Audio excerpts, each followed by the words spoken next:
I'm okay, I'm fine. Kincana, kincana, teng neng neng neng neng.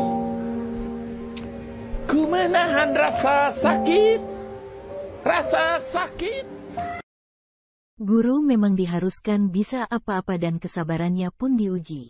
Tidak hanya saat menangani siswanya saja, bahkan guru pun juga harus pintar saat mengoreksi tugas muridnya. Tapi bagaimana kalau saat mengkoreksi tugas, tulisan tangannya mirip dengan tulisan dokter? Apakah kalian pernah ngalami atau nemui tulisan dokter?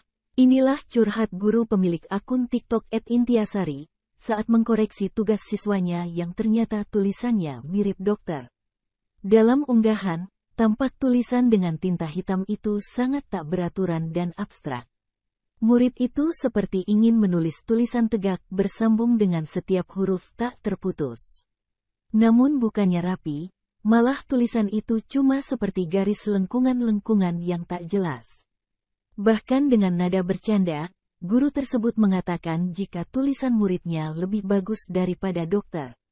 Jadi guru yang harus ngoreksi tulisan murid yang tulisannya lebih bagus daripada dokter, tulis akun @intiasari dalam keterangan video.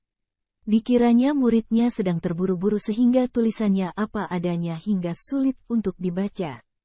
Video tersebut ditonton hingga 2,2 juta kali dan kini viral di media sosial dan menuai beragam reaksi warganet. Download Tribun X sekarang, menghadirkan lokal menjadi Indonesia.